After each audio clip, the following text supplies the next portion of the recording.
Hello everyone, कैसे हैं आप सब। एक बार पुनः से कोचिंग क्लासेस पर स्वागत है। उम्मीद करता हूं आप सब अच्छे होंगे, मस्त होंगे, बेहतर होंगे, आपकी पढ़ाई बेहतर चल रही होगी बच्चों। और आप लोगों का डिमांड था ना प्यारे बच्चों कि 12th फिजिक्स में सर आप 15 प्रश्न दे दो।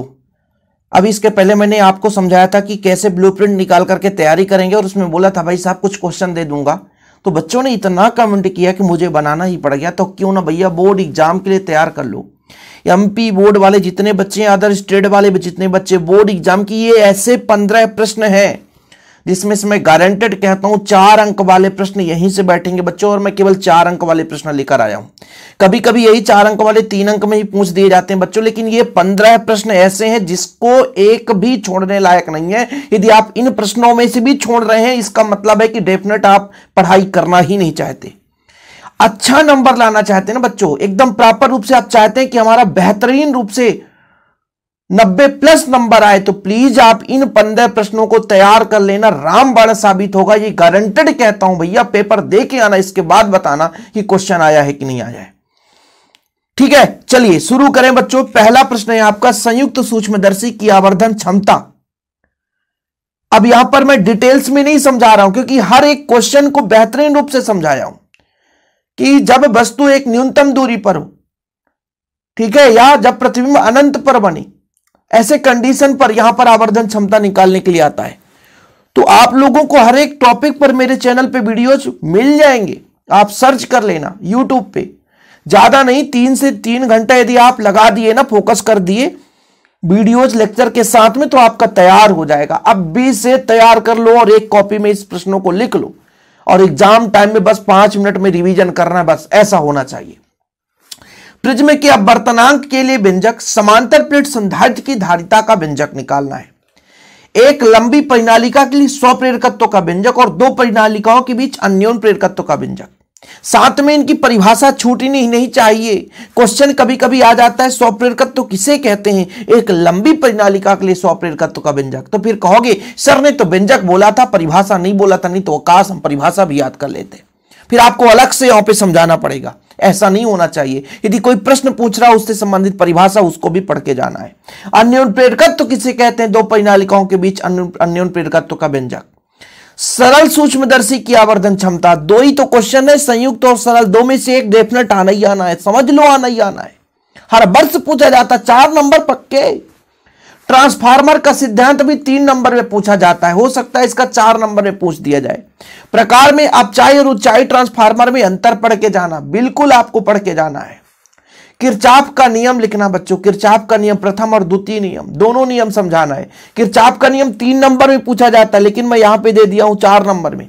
क्वेश्चन लिखना जरूरी था क्योंकि आपको पढ़ना जरूरी है ना। ऐसे 15 सिलेक्टेड प्रश्न, इसमें से 5 क्वेश्चन आपके डन फिक्स है, आना ही आना है।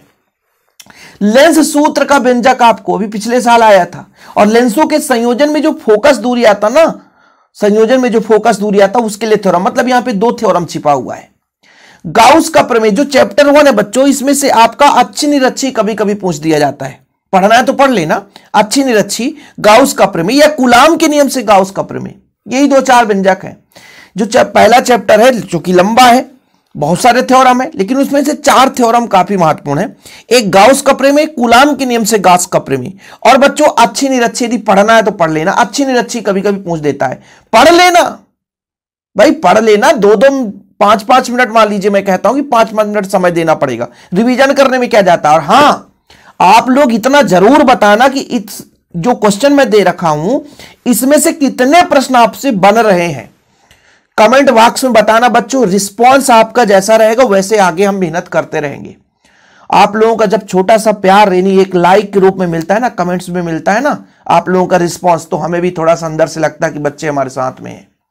एमपी बोर्ड में जितने भी बच्चे हैं ना, तो लगातार मैं बोर्ड के अंतिम तम तक, मतलब पेपर के लास्ट दिन तक आपका हेल्प करने वाला हूं बच्चों।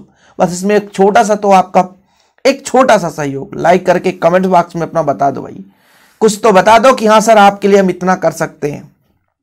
सेल का आंतरिक प्रतिरोध किसे कहते हैं, विद्युत वाहक बल विभवांतर आंतरिक प्रतिरोध में संबंध, मतलब कुल मिला के सेल के आंतरिक प्रतिरोध का व्यंजक यहां पे पढ़ना है। एलसीआर परिपथ का थ्योरम है ना, एलसीआर में आप लोग देख लेना थोड़ा सा, उतना मैं नहीं कहूंगा, लेकिन एलसीआर व्यंजक आपको पढ़ के जाना है। फिर बच्चों डायनेमो क्या है, प्रत्यवर्ती धारा डायनेमो का वर्णन पॉइंट के आधार पर।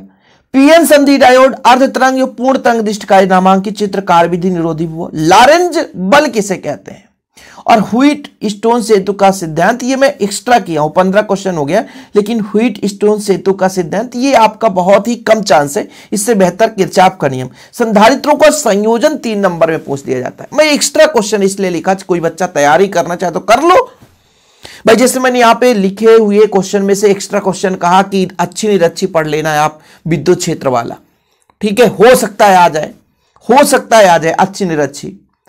तो इतने प्रश्न यदि आप तैयार कर लेंगे बच्चों, तो मैं गारंटेड कहता हूं कि आप लोगों का बल्ले बल्ले हो जाएगा भाई बोर्ड एग्जाम में। मैं उन बच्चों के लिए कह रहा हूं जो बिल्कुल नहीं पढ़े, जो बिल्कुल परेशान हैं। बाकी बच्चों आप लोग, यदि आप सबको पता है कि मुझे यदि 90% लाना है तो 90% नॉलेज होना चाहिए, मेरा सबसे पहला फैक्ट यही रहता है। लेकिन फिर भी क्वेश्चन करा रहा हूं। जैसे पिछले साल मैक्सिमम क्वेश्चन जो मैं पढ़ाया था वही प्रश्न आए थे, और बच्चों ने पढ़ा था, बेहतर रूप से अंक भी लाया था। और अब आपके ऊपर डिपेंड करता है कि अब आप कितना अच्छे से पढ़ रहे हैं। इस वर्ष बच्चों बेहतर रिजल्ट आएंगे, मुझे भरोसा है, क्योंकि निरंतर मैंने मेहनत किया और आप लोग भी मेहनत कर रहे हैं। तो जितने भी बच्चे सपोर्ट में हैं, हमारे साथ हैं, शिव सर का हेल्प कर रहे हैं, तो प्लीज चैनल को लाइक करके, है ना, मतलब एक प्रकार से वीडियो को लाइक करके चैनल को सब्सक्राइब कर लें और शेयर कर दें। आप लोगों का कमेंट बताता है बच्चों कि आप कितना सपोर्ट कर रहे हैं। तो प्लीज यार कंजूसी मत करना, इतना हेल्प करके जाना। ओके, जय हिंद, वंदे मातरम बच्चों।